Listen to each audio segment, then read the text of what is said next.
Do you want to hear a ghost story? Good evening. I'm Ben, and this is Do You Want to Hear a Ghost Story? Where each Wednesday, you and I will gather around this virtual campfire to share our scariest experiences. You see, these stories come from people just like you. People who simply wish to share their personal encounters with anything that goes bump in the night. Whether you're a seasoned camper or new to the unexplained, you're in for a hauntingly good time. So gather around and prepare as we get ready to dive into the unknown. Remember, if you have a story, I'd love to share it. You can find the submission email in the episode description, and while you're there, be sure to follow the show on social media. The story for tonight's episode was emailed to me by a Chris G, and it details his experience in the year after his wife passed. Chris does a pretty good job at setting it up and giving you any context you need, so I'm just going to jump right in. So without further ado, do you want to hear a ghost story? I was never spiritual or believed in anything supernatural until my wife died. It was then that my life became intertwined with the spirit realm. Here's the story from the first year of my life after my wife Janice passed, as I moved our family to give us all a fresh start. Janice and I first met in high school as the troubled scholarship kids at a prominent Seattle private school. We found solace in each other and became inseparable. After high school, Janice and I discovered she was pregnant. Terrified but determined, we decided to face that future together. We married and had twin girls, Vicky and Heather. Life was good until 8 years later. Janice suddenly passed away from a stroke. As I was grieving, I wanted to honor one of Janice's last wishes, to move our family to Montana and have a little bit more room to grow. And so I did. The first few weeks in Conrad were an adjustment, to say the least. At the time, I think there were about 1,500 people living in town, maybe less. And having moved in from Seattle, we stuck out like sore thumbs. But the girls helped a lot. They had their mother's charm and could easily disarm anyone. We met a few of our neighbors in the building over what was left of the summer, and my boss/landlady, Mrs. Johnson, helped me figure how to get Heather and Vicky registered for school. As we settled into the Tamarack Apartments, things were quiet, at least at first. However, I started hearing whispers in the hallway, feeling random cold spots and seeing shadows out of the corner of my eyes as I traipsed around the apartment doing an odd job here or there at the direction of Mrs. Johnson. Then Heather and Vicky began complaining about their toys moving around on their own and hearing somebody whisper their name at night. I tried to comfort them, but I too grew anxious. The first day of school came and I took the day off. I walked the girls across the street to the school and dropped them off. When I returned to the apartment, it was just so quiet. I realized that this was the first time I'd ever really been alone since Janice passed. Well, at least alone at home. I began looking around the apartment, wondering what it would look like if Janice were still alive. She was the one to decorate, not me. I, in that moment, became acutely aware of how bland and cold the apartment really was. I decided I needed to change that.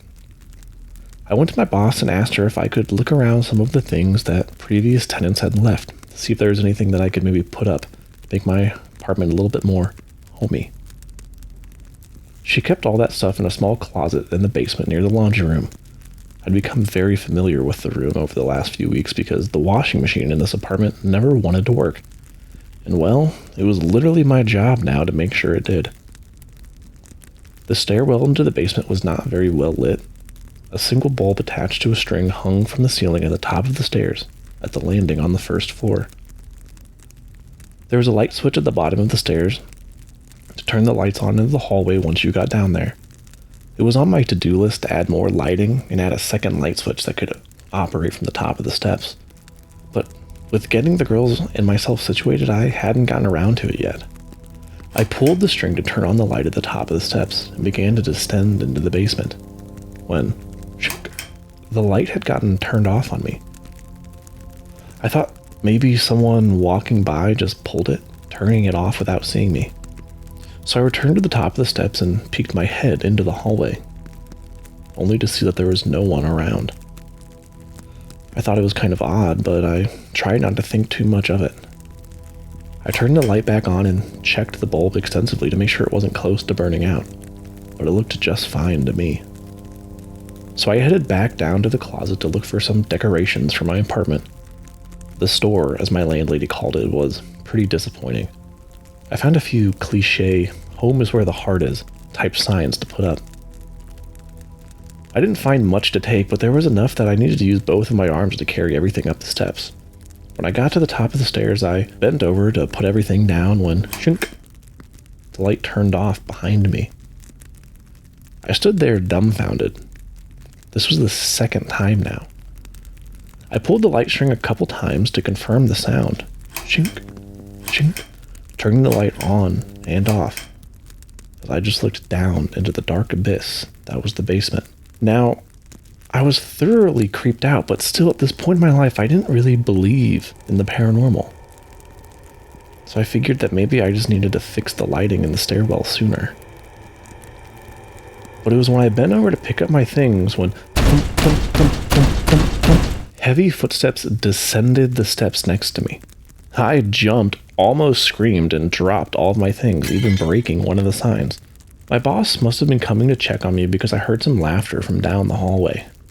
When I turned, she was standing there smiling. Did you finally meet the boogeyman? I scoffed at first. I think maybe I'm just a little bit tired. She shook her head, still smiling. No, there's something definitely not too nice down there. Surprised you haven't met it sooner. She then proceeded to talk about how this building is sort of a local legend. Really? I asked, my curiosity now piqued. Oh, yes. The Tamarack building here wasn't always a residential building. I believe it was a hospital back in the 1900s. The first one in Conrad, if I'm remembering correctly. A hospital. I raised an eyebrow.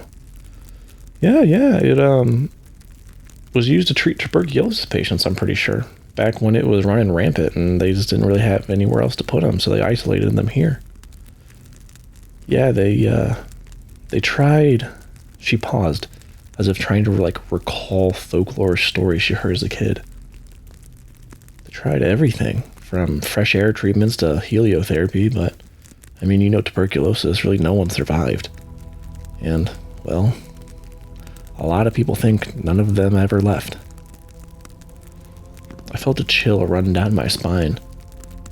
I must have missed that in the advertisement, I said half-jokingly. Miss Johnson nodded slowly. There are two ghosts in particular that people talk about the most. One is that of a nurse who used to work here and fell ill herself. The legend is her name was Eliza, and her spirit has stayed behind to look over all of the spirits of her former patients. While her presence can be unsettling, she's harmless. But that being said, the one in the basement, well, let's just say we've had a few incidences. It's best to be alert down there. I just gulped. Mrs. Johnson smiled, but sort of a sad smile, like she understood that I was uneasy. Look, Chris, I've lived here for decades and I've seen it all. The spirits here, for the most part, aren't malicious. They're just lingering, tied to this place for whatever reason. In my experiences, so long as you respect the building, there's nothing to fear. My girls and I stayed at the Tamarack for many years and experienced other odd occurrences here and there.